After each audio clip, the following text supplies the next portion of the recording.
This is a ProBoomer.com. Certainly, health spans and longevity are a big factor in how the world is changing when it comes to aging, and that changes everything, both in the way we lead our lives, the way we need to fund our lives, how and when we work and for how long. There's just so much that's changing, and in some ways I think people are adjusting to it, and in some ways I think people and policymakers and employers are trying to catch up. We're finding a lot of people who want to start businesses in the 50s and 60s, not just to make money and not necessarily because they want to sell products, but often because they want to serve people, serve the community, serve the world. I wish I could be more optimistic about how employers are going to change. I'm not. I hope I'm proved wrong. The good news, I think, is we're going to see more people in their 60s and 70s finding new ways to explore their lives, find meaning and purpose, find income. This is a ProBoomer.com. Information, inspiration, insight, and advice from successful thought leaders to help you launch yourself and assure the years ahead are some of your best. There are megatrends, and I mean seismic megatrends, occurring right now in our society and in our economy as it relates to people over 50 or people approaching retirement age or even beyond. And yet so little is realized about it, and so many presumptions, assumptions, and stereotypes are disabling people from realizing them, and the big thing is taking advantage of them. Well, in this interview with Rich Eisenberg, he will go over some of these megatrends, and there are very few people on the planet who are better qualified to do so, because Rich is a journalist and is managing editor of NextAvenue, PBS, is really on top of this. He is so well known, he is so well connected, and writes almost daily on these variety of trends and what's going on, what the challenges are, and what the potential benefits of them are. So let's start in this interview with the big picture, just how big a shift is occurring with this age group from 50 and above, from what it's been over the past 50 or 60 years. Is there a major shift occurring? True or false? It's definitely true, and in so many ways. At NextAvenue, I'm the managing editor for the site, but my particular areas are money, personal finance, and work and purpose. And so I look at things mostly through those prisms, but certainly health spans and longevity are a big factor in how the world is changing when it comes to aging. You know, many people are just living longer than they did before, and that changes everything, both in the way we lead our lives, the way we need to fund our lives, how and when we work and for how long, are taking care of our older parents and our loved ones. There's just so much that's changing, and in some ways I think people are adjusting to it, and in some ways I think people and policymakers and employers are trying to catch up. So when you say everything, and especially when it comes to, well, the key thing that I focus on, and one of your areas of focus is, you know, how to have purpose, how to have something to live for, rather than just thinking, oh, I'll be able to sleep late, play with the grandkids, travel a lot. Right. Give some examples of how people are finding a new path that's working. I think they're doing it in many different ways. And one of the things we hear a lot from our readers at NextAvenue is when they're in their 50s and 60s, in many cases they're saying, you know, I've enjoyed what I've done in my life. I've enjoyed my career. I've enjoyed my family, but I feel like there must be more that I can be doing, more that I can give. I want to do something that's going to give me a little more meaning and purpose. Now, sometimes that's volunteering in your community. Sometimes that's taking a new job or starting a business, being a social entrepreneur that's serving people, whether it's locally or the world. I interviewed last year a fellow who had been a very successful lawyer, and he decided the way he was going to pursue his passion and follow his dreams and find meaning and purpose was to open a chocolatier company in Missouri. And he did that. Sean Askenozzi is his name. He's very successful at it. And he's finding a lot of meaning and purpose, partly from making the chocolate, but also in the ways that they hire the farmers who do the work and that sort of thing. So people are doing this lots of different ways. Encore careers certainly is a very big area these days, where people are starting a second career, often in their 50s, 60s, and 70s, again, to try to find meaning and purpose. And the Encore.org organization has been really the leader of this and has been doing some great work. Well, break some of this down even further. Okay, let's start on the entrepreneurial side. I mean, you see the statistics like from Kaufman, where boomers lead millennials in the number of startups by 2-to-1 margin and have the highest likelihood of success. Yes. It would stand to make sense. Tell me why that makes sense and what you're seeing. I think that's happening for a few reasons. And one main reason is age discrimination in the workplace.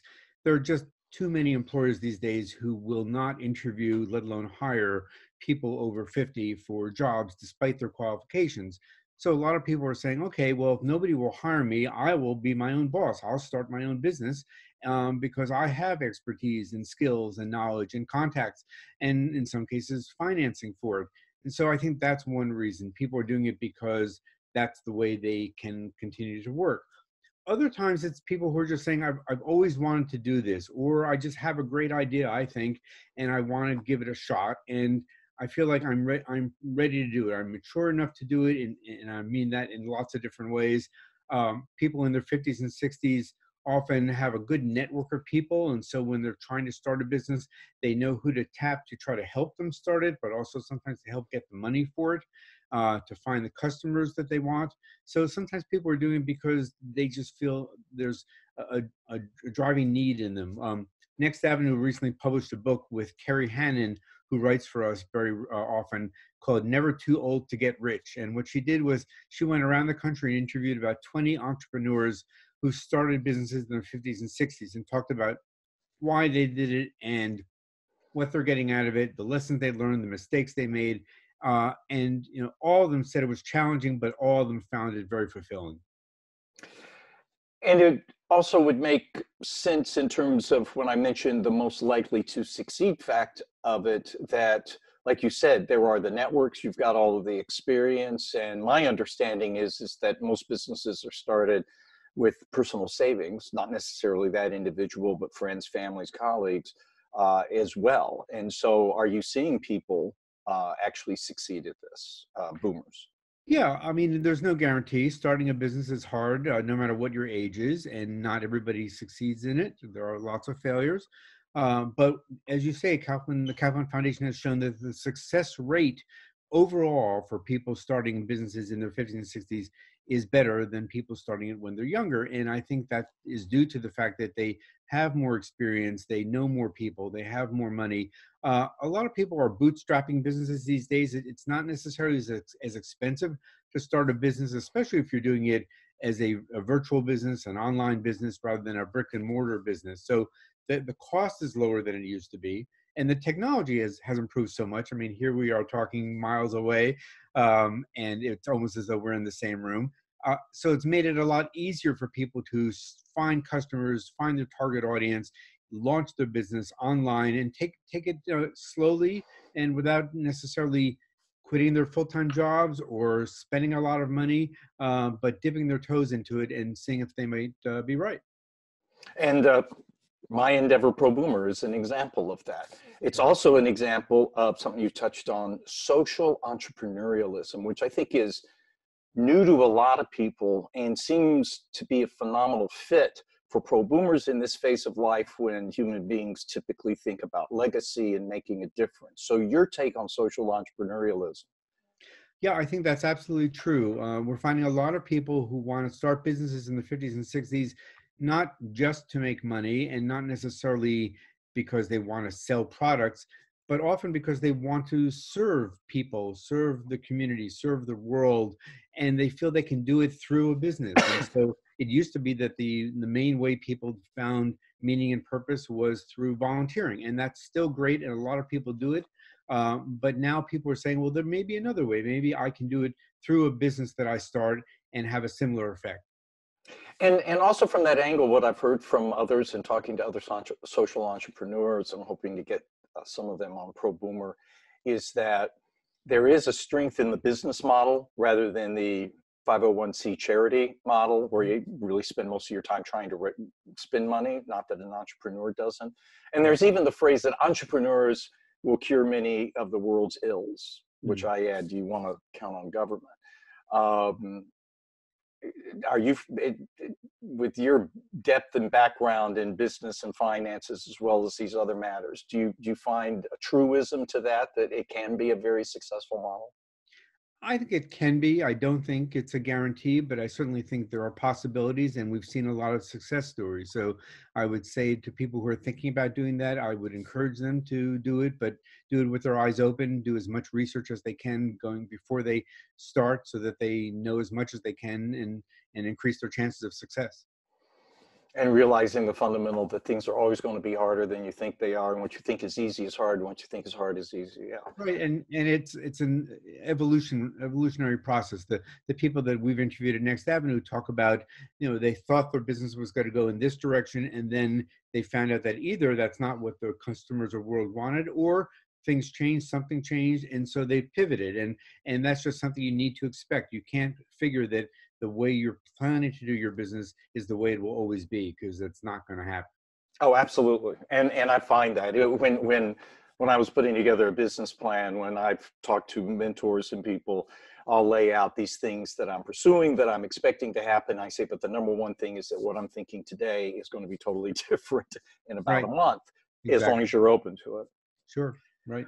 Let's go to another topic, and this is a very broad, multifaceted one, and that's the employment situation. So Mhm. whether it's I started characterizing it that those who want to keep working or those who have to keep working, but now I've got about 15 subgroups, because it's also people who want to keep their career going or want to change careers or are concerned about it coming. The day that I interviewed John Tarnoff, and he said there was and I can't remember the source, but a survey or a study that was done that showed that 56% of the people over 50 will lose their jobs, not from their own fruition. Right.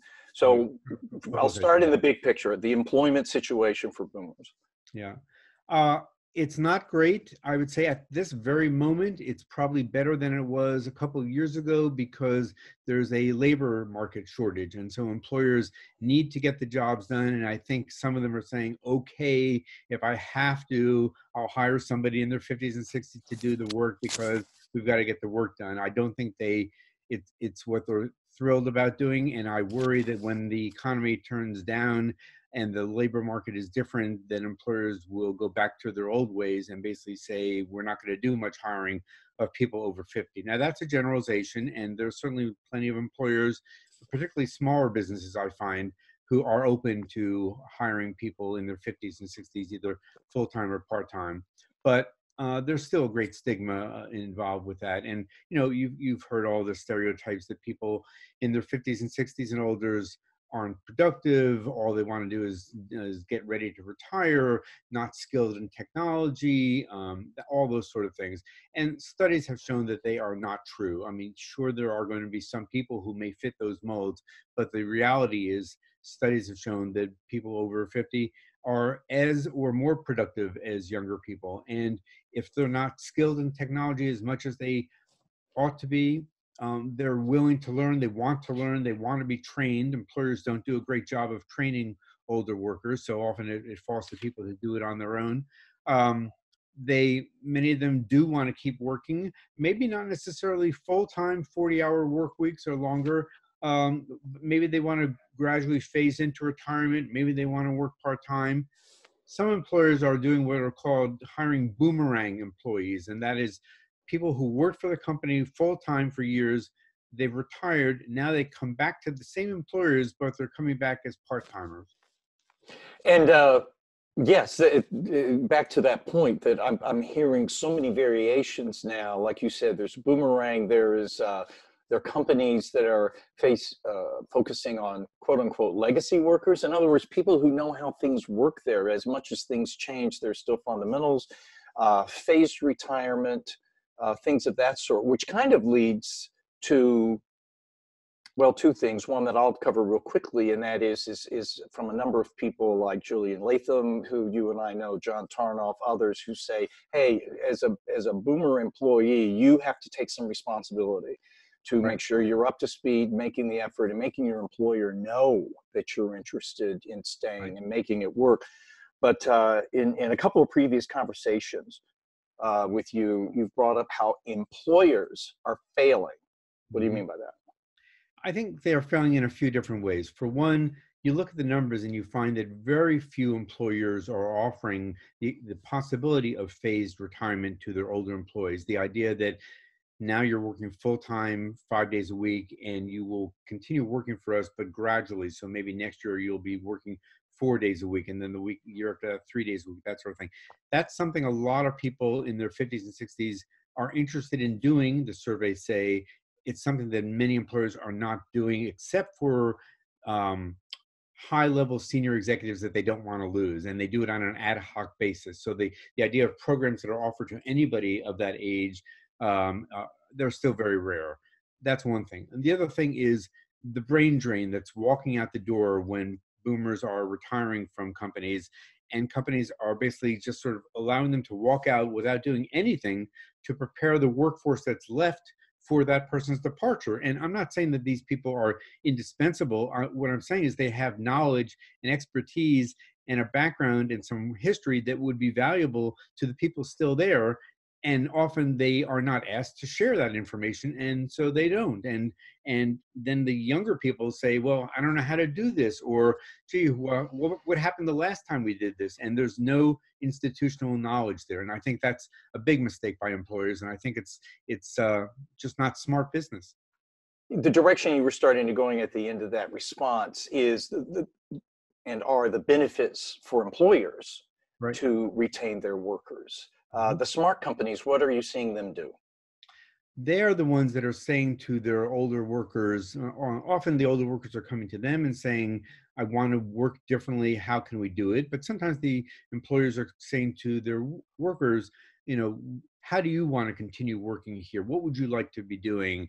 Do you want to be a mentor? Do you want to work part-time? Do you want to continue working the way you're doing it? So the the smarter employers, I think, are being proactive on this. If they're not having formal policies, then they're having conversations at least with their employees and saying, what do you want to do? Some of them, not many, are having workshops for their employees that say, one day you won't be working here any longer, and we want to help you figure out what you may want to do with that part of your life. And so they're giving their that's part of what they term financial wellness. But typically, when employers think of financial wellness, it's more about sort of, here are the rules for our 401k or our health benefits. And that's really important. That's great to do, but that's just part of the picture. And let's go to kind of the third pillar, which you touched on earlier, which is volunteering. And very often people think, oh, on election day or at the blood donating or something. Not that there's anything wrong with that, but there are other concepts and even bigger involvements. Correct? What are you saying? Well, sure. Well, absolutely. I mean, there's a great need for people to volunteer in their communities to help local nonprofits. Sometimes they're part of large organizations, sometimes they're small ones. One of the things we've found at NextAvenue is people often say, well, I want to volunteer. I just don't know where to do it. I don't know who needs me. I don't know how to use my skills.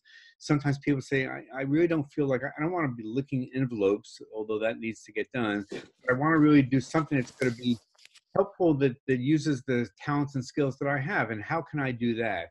And I think I wish nonprofits did a little bit better job of letting the rest of the world know, here's what we need, here's the kind of work that we want to get done, and what we're looking for, and here's how to find this. And it's possible, and there are websites that help people do it, but I still think it's not quite as well connected as it might be.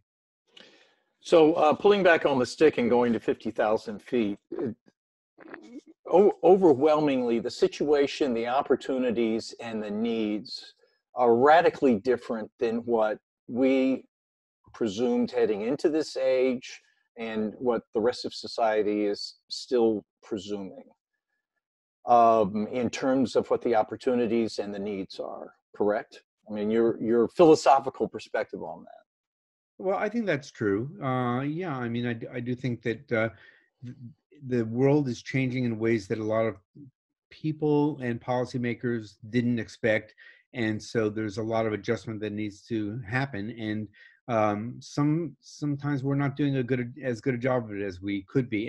And the problem then happens then when people do retire in any way that they define that, whether that means not working at all or working part-time, often they are discontented. There was a really great book that I read recently by a professor at the University of Toronto called The Discontents of Retirement.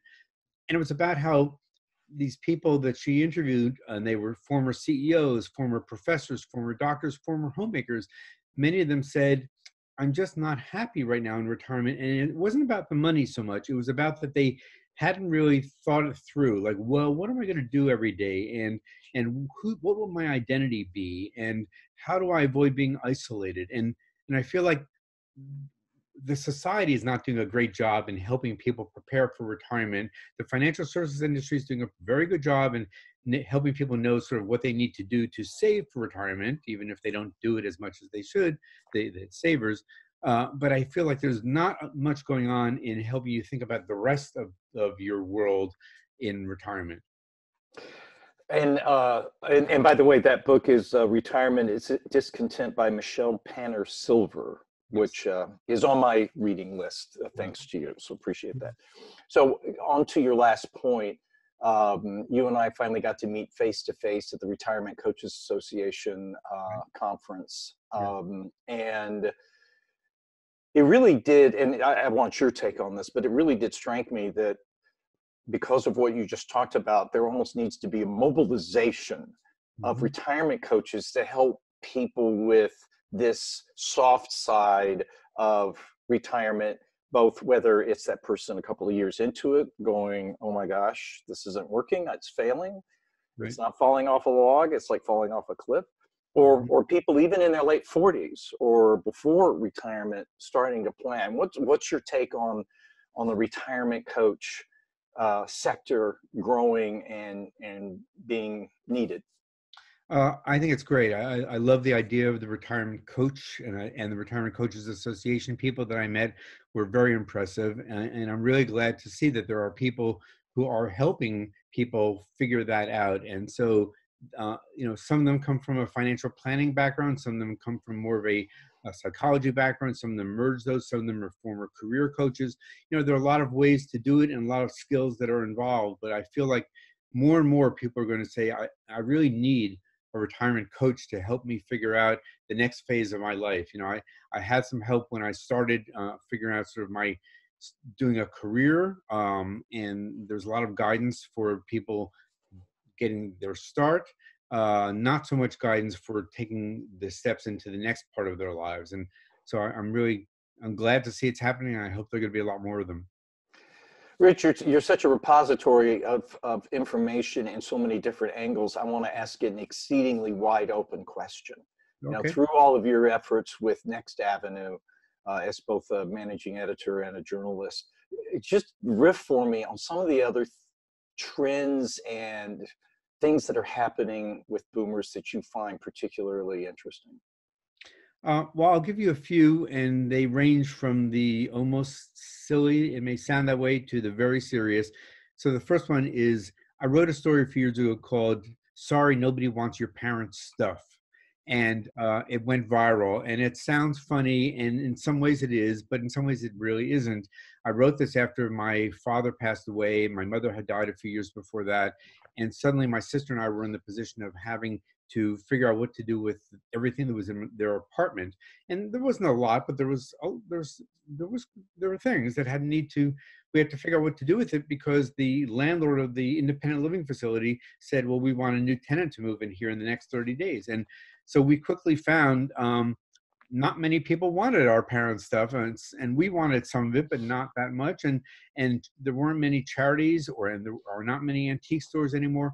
And I bring that up because what I found after I wrote it was it really struck a nerve. And I hear even these days, and that was a few years ago, from people saying, I'm going through this right now. And I've seen other stories like that. So I feel like that is a big issue that is touching a lot of people in their 50s and 60s, and it's going to continue to be an issue going forward of just, what do I do with my parents' possessions and their house? So there's that. Long-term care, I think, is another major issue for people in their 50s and 60s, both thinking about themselves, but more importantly, more immediately, their parents, because in many cases, their parents in their 70s, 80s, 90s need some kind of care, whether it's home care or care at a assisted living facility or nursing home. And it's difficult to find the care. It's difficult to afford the care. There are just so many issues. It sometimes can split families apart. Sometimes it brings them together. But I think that's a major issue. The federal government has done nothing at all to help people with paying for long-term care. It's not covered by Medicare. And I feel like this is just a national crisis that really needs to get addressed. And well, first of all, going back to the no one wants my parents stuff. Yeah, we went through that too. I mean, amen. I haven't seen that article. I got to pull it up. Okay. I'll put it in the show notes. On your last point, I want to go into that, and that's the boomer market. So AARP just recently did a survey showing the imagery that advertisers were using for people our age and how antiquated and stereotyped that was. Right. I did an infographic showing how all the wealth and the spending, jaw-dropping stuff. Not only that boomers have most of the wealth and disposable income, understandable, but that like in automotive, by a factor of almost $20 billion spending more by people over 50 than people under 50. That, in other words, these are very active, somewhat youthful, more youthful than you perceive, consumers. For that reason, and also what you brought up, that the very issues that are eventually going to confront us needs to be addressed. That seems to be one hell of a potential market for boomers, either A, being connected, whether it's a consumer product or consumer package, or in these other issues such as long-term care. It seems to be a perfect market for boomers to get into and be relevant for, even including with employment. I think that's true, although if you take a look at the long-term care insurance industry, what you'll find is these days, I think the number I've seen is only about 10 or 11% of people of the age of purchasing long-term care insurance, which is typically people in their 50s and 60s, only about 10% are buying that insurance. And I think that's for a few reasons. For one, the long-term care insurance industry has done a miserable job in figuring out what it costs to sell long-term care insurance. And so what's happened is a lot of the companies who were selling it stopped selling it, or they went out of business, and the ones that are still in it are raising their rates dramatically in many cases year after year. And so people are saying, I don't know that I can afford this, and I'm certainly worried that I won't be able to afford it in the future. So, there is a perfect market opportunity, and yet I don't think it's really being done very well. And so, and so what does that mean? So it leaves people to either have to figure out paying for their own long-term care expenses or their parents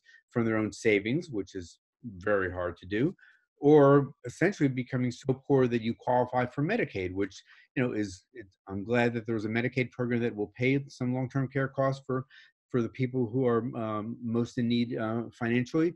But I'm very troubled to see middle income and sometimes upper income people essentially getting rid of their assets intentionally so that they will qualify for Medicaid so they can pay for long-term care. That's just no way to live. My wife was reading a very good end-of-life book, and it was talking about some people who had been going into, assisted living and long-term care facilities, and a couple of particular cases where somebody came in and rewrote the book on what life would be like for people rather than the standard. I mean, is there a need, an opportunity, even a responsibility for boomers to, or people over 50 to start rewriting what the expectations and the situations are? Do you think there's even a chance for that? I think there's a chance for it, and I think it's important to see that happen, and I think we're starting to see it, and I think we'll probably see more of that. There's a company called MemoryWell. I don't know if you've run into them yet, but what they do is they hire journalists to write the life stories of people who are in assisted living facilities, often with dementia, because the people who are the caregivers there don't know anything about the past lives of those people. All they know is the current lives. which are often very different from the personality that that person had all their lives. So the journalists interview the family members to find out, well, who was this man? Who was this woman? What was their life like in their first 80 years? And I think that's really great. And what studies have shown that provides leads to better care for the people, because the caregivers then know more about that person and then sort of talk to them in a way or suggest things that play into their background in a way that they could never have done before. I know you're a journalist, and I used to be one too, so you have the right to refuse to answer this, but how do you think things are going to look different with this whole situation in the next decade or so? How do you see things changing from the way that they are now in regards to these topics that we've talked about, ageism and how people live in the so-called retirement years? I wish I could be more optimistic about how employers are going to change. I'm not. I hope I'm proved wrong. I'm just not seeing much evidence that's showing me that they are getting it and changing their ways. And I'd like to think that maybe in time that will change. I don't think it will. What I think we will see, the good news, I think, is we're going to see more people in their 60s and 70s finding new ways to explore their lives, find meaning and purpose, find income. Yes, there are going to be challenges and there are going to be setbacks, and it's going to be difficult for some people. I don't want to paint too rosy a picture, but I think there are going to be more opportunities and new ideas to figure out how to live that time of your life in a way that haven't existed much lately. And I'm optimistic about that. I'm looking forward to seeing how they shake out. NextAvenue, phenomenal resource, but for those people who aren't that familiar with it, please share what its intent and what its offerings are. Sure, thank you. Yeah, so NextAvenue is a website from public media, and we've been around for 8 years. Our audience is mostly people in their 50s and 60s, and what we're trying to do is help people navigate their lives. And so we do that by publishing new articles every day.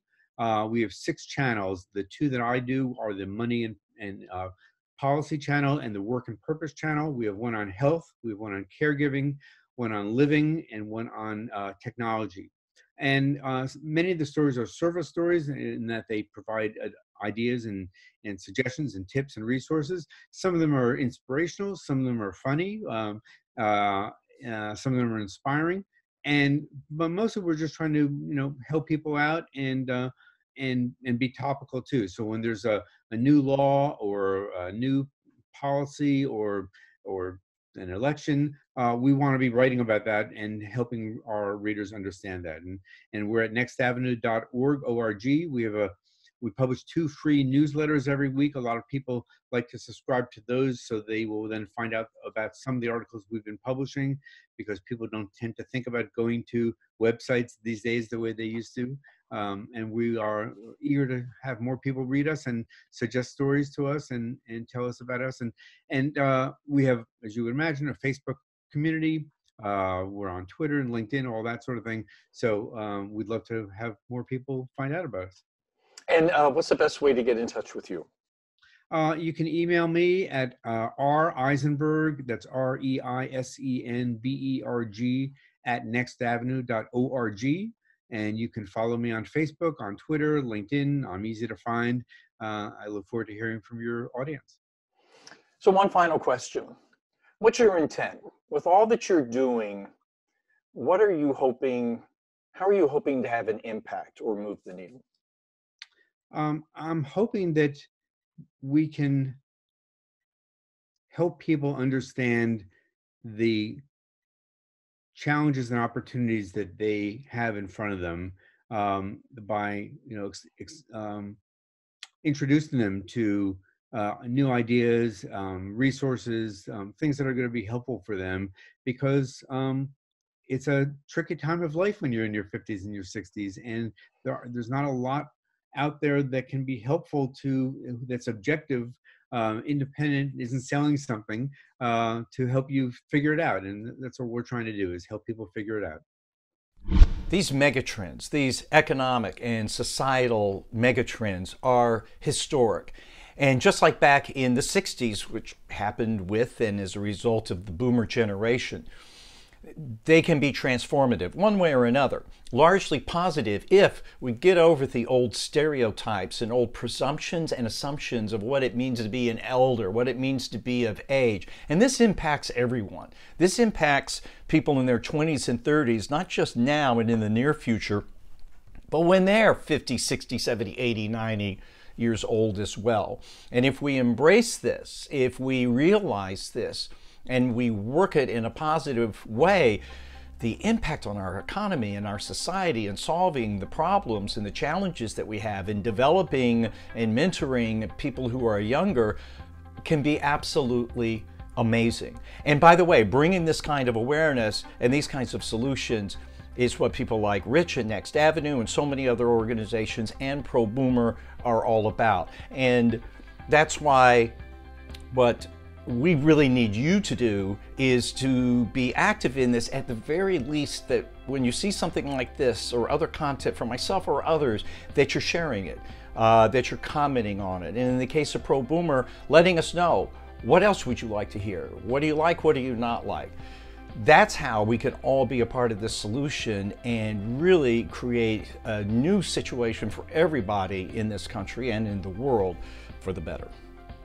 This has been a ProBoomer BOOMcast. Information, inspiration, insight, and advice from successful thought leaders to help you launch yourself and assure the years ahead are some of your best.